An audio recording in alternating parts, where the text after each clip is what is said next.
She thought she won when she demolished my fence. But I had a plan. Her house was next. And the final twist? You won't believe what she tried to do on her last night. The morning stillness shattered. A violent, grating screech of metal on wood ripped through the air, followed by a sickening crack that echoed in my bones. At first, I thought a colossal tree had fallen, but then came the high-pitched cackles, smug and self-satisfied, mingling with the brutal sounds of splintering timber. My heart plummeted. That familiar, gut-wrenching drop you feel just before impact. Peering out my window, I saw her. There she stood, Karen, our HOA president, a lurid yellow safety vest, straining over her shoulders, barking commands like a general on a battlefield. And there it was, a monstrous yellow excavator, squatting defiantly in my yard, its bucket tearing into my magnificent, handcrafted, historically registered fence. My fence, each plank, each ornate detail, meticulously restored over a painstaking year, ripped from the earth as if it were worthless trash. She spotted me even before I reached the porch. "Oh good, you're here," she chirped, a sickly sweet tone that promised utter devastation. "We're finally rid of this eyesore." She gestured grandly to the wreckage, as if unveiling a monument in her own twisted honor. I froze on the steps. "Karen, what in the world are you doing?" My voice was dangerously calm, a quiet prelude to the storm. When I'm calm, my mind is already calculating. "This fence doesn't comply with our updated HOA standards," she declared, as if that settled everything. "We voted to remove it last week." I almost scoffed. "Funny," I said, a slow smile spreading, "because my property isn't even part of your HOA." Her eyes didn't even flicker. "Oh, we decided to annex your property. It's better for neighborhood uniformity." I nearly laughed aloud.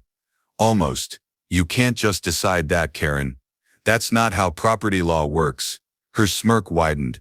"Well, the board approved it, and frankly, that thing's a hazard. You should be thanking me." "A hazard?" That thing wasn't just a fence. It was a masterpiece, crafted from 19th century black walnut, salvaged from a grand estate, hand-carved by artisans whose tools now belonged in museums. I had spent a year breathing life back into every single spindle, every intricate cap.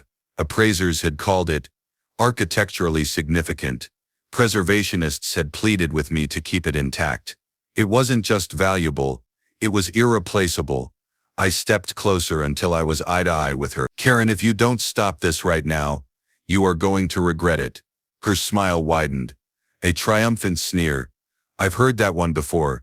She waved at the excavator operator. "Keep going." The bucket swung forward, crushing another section with a sickening crunch that made my teeth ache. Karen actually clapped. My jaw locked. This wasn't the time for yelling. No, that would make me look unhinged. What I needed was to keep her talking. "You're going to pay for this," I stated. She gave me that patronizing look you reserve for a child making empty threats. "Oh please, it's just a fence." By the time the machine lumbered to a halt, half of my beautiful fence lay in a mangled heap, the rest a desolate crime scene. I pulled out my phone, snapping pictures, making sure to capture her face, the monstrous machine, and the carnage all in one frame. She noticed and scoffed. "What? You think you're going to sue me?" "Honey, we have liability insurance." "Not enough," I replied. That's when she made her first colossal blunder. She followed me back towards my porch, still lecturing about neighborhood standards and property values. This allowed me to capture her voice, clear as a bell on video. "We're tearing it down whether you like it or not." I didn't bother arguing. Let her believe she'd won. People like Karen only grasp consequences after they've already stepped into the bear trap. 2 hours later, Elias, the appraiser from the Preservation Society, stood in my driveway staring at the ruins, as if he'd stumbled upon the aftermath of an art heist. His face went ashen. "Do you realize what this is worth?" he whispered, holding up a broken spindle like a sacred relic. Oh, I did. And by the time Karen learned the truth, she'd wish she'd taken a sledgehammer to her own house instead. Karen's first inkling that she might have gravely miscalculated came about 24 hours later, though I doubt she truly comprehended it then. She was in her driveway, haranguing some poor landscaping crew about pruning angles, when a very official-looking white SUV, stenciled with the state seal, pulled up in front of my house. Out stepped Agent Thompson, a man in a crisp navy blazer, clipboard in hand. He didn't even glance her way, walking straight to me. "Mr. Reynolds?" he asked, his voice brisk and no nonsense. "That's me. I'm from the State Historic Preservation Office. We received your call about the destruction of the registered architectural structure." He said it loud enough for Karen to hear, which wasn't difficult. She'd already frozen mid-rant. I invited him into the yard. He took one look at the pile of black walnut and whistled through his teeth. "This is bad. This isn't just vandalism. This is destruction of protected property." Karen finally decided to march over. "Excuse me," she cut in, "but that fence was a violation of our community guidelines. The HOA has authority here." Agent Thompson didn't even look at her. "Do you own this property?" she faltered. "Well, no, but the HOA," he cut her off. "Then you have no jurisdiction, and you've destroyed a structure appraised at," he consulted his clipboard, $86,000. The landscaping crew actually stopped working. Karen's face did something fascinating. Her mouth hung open, but the color drained so rapidly, it was as if someone had pulled a plug in her head. That's not possible." I calmly pulled out the Preservation Society's appraisal documents and handed them to Agent Thompson. "All in black and white," I stated. "Original craftsmanship, rare material, documented historical value." He nodded gravely. "This is grand theft and destruction of cultural heritage. I'll be forwarding this to the county prosecutor." "Mr. Reynolds, you'll also want to file a civil suit." Karen sputtered. "This is ridiculous. It's just a fence." "No, ma'am," Agent Thompson said, finally meeting her eyes with a gaze that could make you regret every life choice. "That was a piece of history. You've destroyed it." As he left, Karen tried to regain her composure. "You're bluffing," she said to me. "No fence is worth that much." "That's the thing about you, Karen," I replied, a quiet triumph in my voice. "You always assume you know more than everyone else. You never think someone might just be patient enough to let you prove yourself wrong." Over the next week, the HOA board started whispering. I saw James, the treasurer, feigning interest in his mailbox 3 times a day just to avoid eye contact. Sarah, the vice president, was suddenly on vacation. Even the newsletter stopped appearing. Then came the certified letter from my attorney, 3 pages of legal fury that landed in Karen's mailbox, like a lead weight. I knew the moment she read it. I heard her screech from across the street. She stormed over that afternoon, waving the letter like a venomous snake she wanted to slay. "You're suing me for $300,000. Are you insane? Adjusted for restoration costs and damages," I said calmly, sipping my coffee on the porch. "You can't get blood from a stone." She spat. "Good thing you have a house," I replied, and that silenced her for a beat. Then she tried a new tactic. "If you drop the suit, I'll authorize the HOA to pay for a new fence." "A pressure-treated pine picket fence from Home Depot?" I asked, already knowing the answer. "Well, yes." "No deal." Her face hardened. "You know what? You're not going to win. My brother-in-law's a lawyer." "Then I'll see him in court," I said, and went inside. From then on, I stopped engaging with her directly. Every communication went through my lawyer. This infuriated her, evidenced by the voicemails she left for me, ranging from feigned sweetness to outright screaming. I saved every single one. Meanwhile, the Preservation Society went into full attack mode. They published a scathing piece in the local paper about the tragic destruction of a rare historical artifact, complete with damning before and after photos. The comments section exploded like a bonfire. Neighbors who had previously avoided taking sides suddenly remembered how Karen once tried to fine me for my mailbox, or how she had my cousin's car towed. The tide was turning. One evening, as I was settling in with a drink, I saw a realtor's SUV parked in front of Karen's house. She was giving him a tour, all smiles, but her voice carried across the street. "I just need to know how quickly we can list." I almost felt bad for her. Almost. Then I remembered the grotesque sound of my fence being chewed apart by that excavator. 2 days later my lawyer called. "We've got them," he said, a note of triumph in his voice. "She didn't have HOA board approval in writing to annex your property. The vote she claimed happened. No minutes, no notice, no quorum. It's legally non-existent." That meant she had acted solely as an individual, with no liability shield from the HOA. It meant one thing: Karen's personal assets were in the crosshair. That night, I sat on my porch with a beer, watching the sun dip below the horizon, and wondered how long it would take her to realize that the fence she destroyed wasn't just worth more than her house.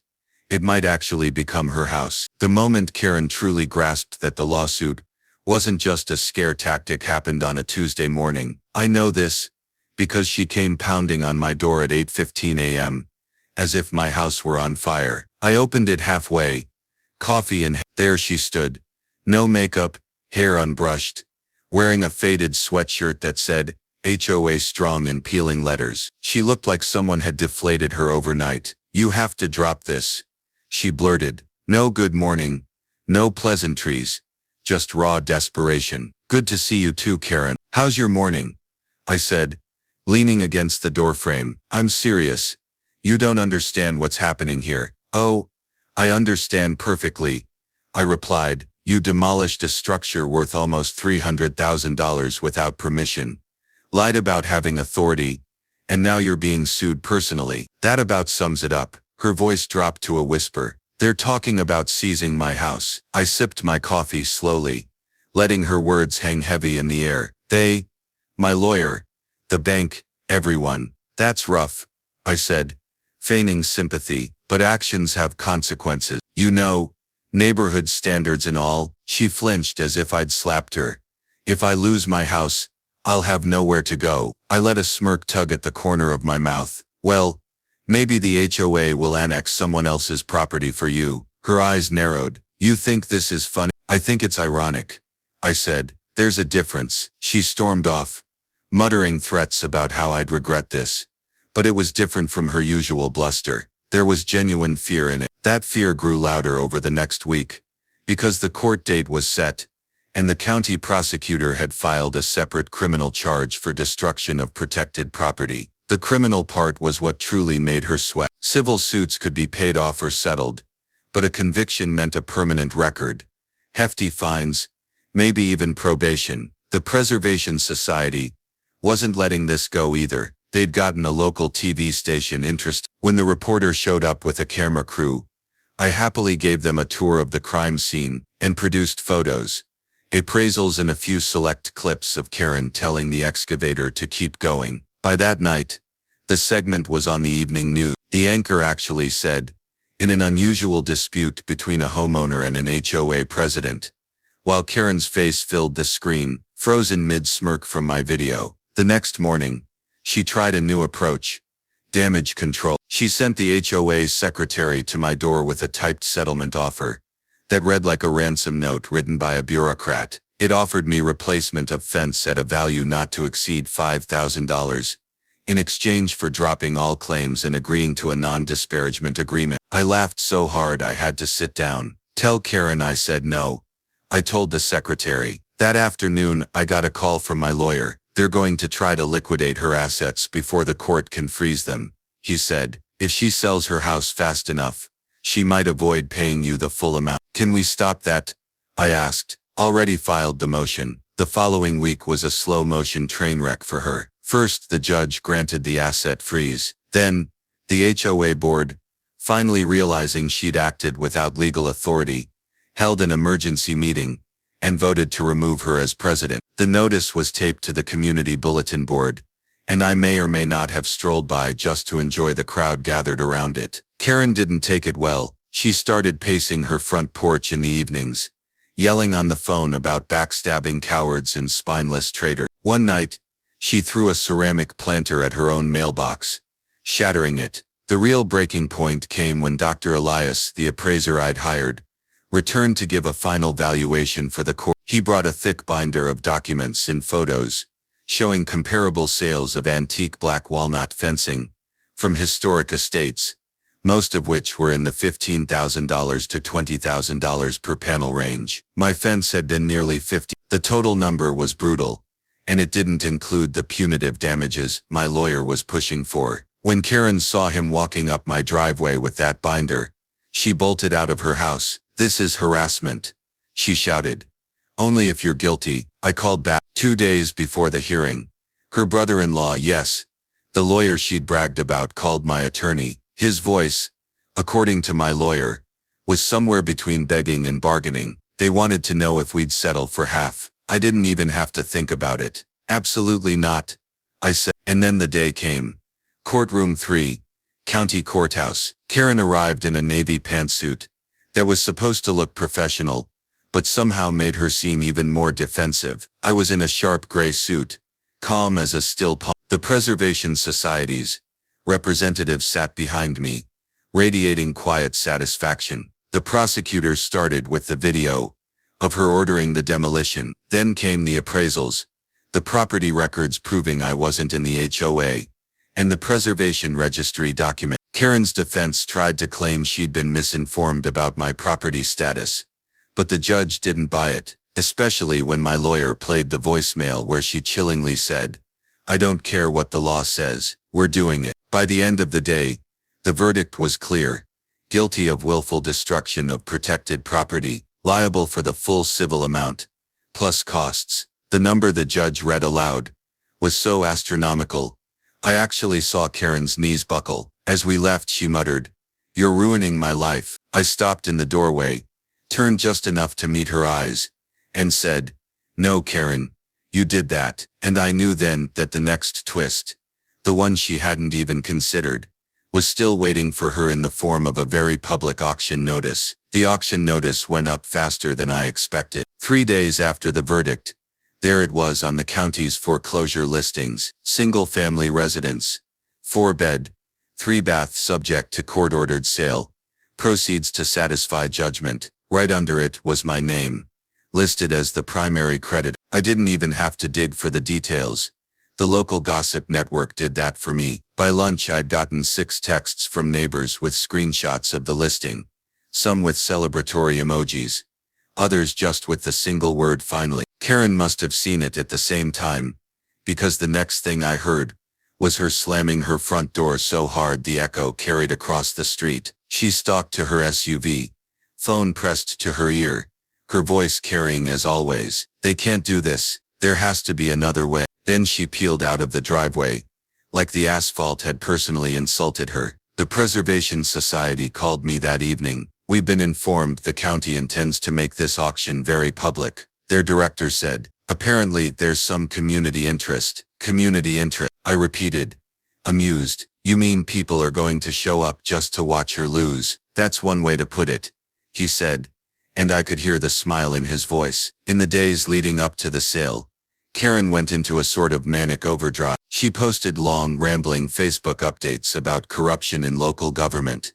and how my neighbors betrayed me. She claimed she was the victim of a smear campaign orchestrated by vindictive people who don't understand the bigger picture. Each post garnered progressively fewer supportive comments and more snark. By the third rant, someone had posted the link to the news segment featuring her demolition order, and the tide of comments turned into open mockery. The morning of the auction, I arrived early. The courthouse steps were already bustling. Neighbors sat in lawn chairs. Local reporters set up cameras, and even a couple of food trucks parked at the curb. I half expected someone to start selling popcorn. The auctioneer, a stocky man with a booming voice, stood at the top of the steps with a microphone and a stack of paperwork. Karen showed up 10 minutes later, looking utterly sleepless. She wore a crisp white blazer over a black blouse, but the outfit couldn't hide the fact that her hands trembled as she lit her cigarette. She avoided looking at me, which was fine. I had no interest in small talk. The auction began with smaller properties, foreclosed condos, a vacant lot, before moving to item 7, letter Nun 14 Pineview Lane, Karen's house. The auctioneer read the description, the square footage, the as-is condition. Then he opened the bidding, starting at 100. A man in a ball cap raised his hand. The bidding moved quickly. 160, 170, I stayed quiet, leaning against the railing, watching Karen's knuckles go white as she gripped her folder of papers. At 2:20, the bidding slowed. Then a woman in a navy dress jumped in at 2:30, and the man in the ball cap countered with 2. I could see Karen's lips moving, counting, trying to calculate if the sale would cover the judgment. That's when my lawyer leaned toward me. You know, we could. I glanced at him. We could what? Bid. I considered it for all of 3 seconds. Why not? When the auctioneer called for 250, I raised my hand. A small ripple went through the crowd. People knew me, and they knew exactly what this meant. Karen looked over then, and the moment her eyes landed on me, she knew exactly what I was doing. The bidding turned into a triangle. Me, the man in the ball cap, and the woman in navy. At 270, the woman dropped out. At 280, the man hesitated, then shook his head. 280,000. Going once, going twice. Sold, the auctioneer bellowed, pointing at me. To bidder number 12, the crowd murmured. Someone actually clapped. Karen just stared at me, her cigarette burning down to the filter between her fingers. I walked over to her slowly, my lawyer trailing behind. Looks like I'm your new landlord, I said softly. You're disgusting, she hissed. Maybe, but I'm also thorough. That night, the legal transfer paperwork landed in my email. The irony was sharp enough to taste. Karen had destroyed something worth more than her house, and now her house was mine. I didn't even have to wait to enjoy the victory. The county gave her 30 days to vacate. The weeks that followed were surreal. Karen alternated between blinding rage and pitiful appeals. One day, she screamed at me from her porch, accusing me of orchestrating the whole thing from the start. The next, she left a note in my mailbox, asking if she could rent back the property until she found a new place. I declined, of course, politely. Through my lawyer, word spread fast that I owned her house. Neighbors who'd been quietly tolerating her for years started stopping by to congratulate me. Some told me stories about HOA fines she'd levied for things like having too many wind chimes or using the wrong shade of mulch. It was like a support group meeting where everyone had the same villain. 2 days before her move-out deadline, I came home to find a moving truck in her driveway. She was standing by the back, giving instructions to 2 exhausted-looking movers. When she saw me, she shouted, "You think you've won? You haven't seen the last of me." I smiled. "Oh, I've seen more than enough, Karen." But the truth was, she wasn't entirely wrong. I had a feeling she'd try something else before the 30 days were up, and if I was right, it would hand me the perfect chance for the final, spectacular twist. Karen's final act began on the very last night she was supposed to be in the house. The deadline was midnight. At 11:07, I was in my living room, sipping a scotch, confident she was finally gone, when I saw movement across the street. Not the organized bustle of movers, but the jerky, furtive shape of someone sneaking. I stepped to the window. There she was, Karen, darting from her SUV to the side of the house, carrying what looked like a bright orange 5-gallon bucket. Now, I'm not the kind of guy to jump to conclusions, but there are very few good reasons someone carries an orange bucket toward a property they've been court-ordered to vacate. I slipped on my jacket, grabbed my phone, and quietly crossed the street, sticking to the shadow. The closer I got, the clearer it became. She was sloshing the contents, a thick, dark liquid, onto the side of the house. "Karen," I called out. My voice was calm, almost conversational. She froze, half turning. The look on her face told me she'd been counting on me being asleep. "I'm just cleaning something," she stammered. "Cleaning at 11:30 at night? With what? Motor oil?" Her jaw worked like she was chewing something bitter. "It's paint. I'm touching up." I pulled my phone up, the red recording light blinking. "Touching up what? Exactly?" "The siding you're trying to vandalize before you leave." Her face twisted into a mask of pure fury. "You ruined my life. You took my home. You humiliated me in front of everyone I know. And you think I'm just going to hand you this house in perfect condition? So the answer is yes, you're vandalizing it." She lunged toward me, as if to grab the phone, but I stepped back just far enough that she stopped. "Karen, if I were you, I'd get back in that SUV and drive away before the cops get here." She laughed, a short, sharp, mean sound. "You're bluffing. You wouldn't call them." I tapped the screen. Already did. You're on speaker, Officer Daniels. You still there? Karen's eyes went wide as a voice came from my phone. Still here. Mr. Reynolds, we're 2 minutes out. She muttered something under her breath and bolted for her car, leaving the bucket tipped over on the driveway, black paint oozing toward the curb. I just stood there, watching her taillights vanish. The patrol car arrived right on cue. Officer Daniels, a broad-shouldered cop, who'd been dealing with HOA nonsense for years, shone his flashlight on the paint. She's really gunning for the high score in bad decisions. I think she's got it locked in. We filed the report, and I made sure to send my video to both my lawyer and the insurance adjuster. In the morning, the paint stain was still there, gleaming in the sunlight like a trophy. But that wasn't the end, not even close. 3 days later, I got a call from the county prosecutor. Karen's little midnight art project wasn't just petty vandalism, it was destruction of property in violation of a court order, which put her in contempt. There was also the fact that the paint had seeped into the storm drain, which meant an environmental fine from the city. It was almost poetic. The court moved fast. Within 2 weeks, Karen was back in front of a judge, this time without the expensive blazer. She looked smaller somehow, like the weight of the last few months had crushed her shoulders inward. The judge didn't waste time. He ordered her to pay restitution for the damage, tacked on the environmental fine, and here's the kicker.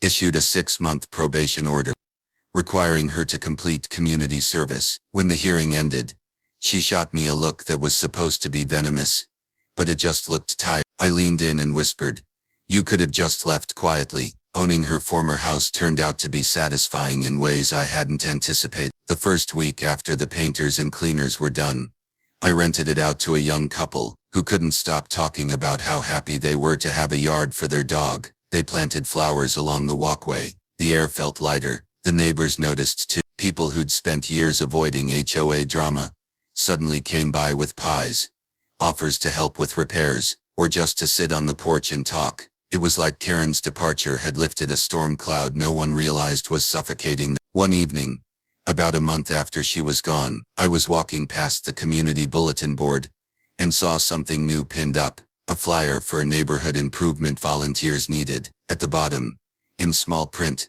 it listed, Coordinator Karen. Apparently, her community service hours were being spent picking up trash along the highway and organizing cleanup days. I couldn't help it. I laughed all the way home. The irony was perfect. The woman who tried to destroy my property under the guise of community standards was now literally cleaning the community because the law told her to. From start to finish, the whole thing had taken less than a year. 12 months from the moment her excavator bucket hit my fence to the day I watched her slink out of the courtroom with her new probation terms. It wasn't quick, and it wasn't without its headaches, but it was thorough. Every move I'd made had been deliberate, patient, and well-timed. And that's what people like Karen never understand. They think winning is about being the loudest, the most aggressive, the one in control of the moment. But real winning, that's about thinking 5 steps ahead, keeping your cool, and letting them walk themselves right into the trap. The last time I saw her in person, she was on the side of the road in an orange vest,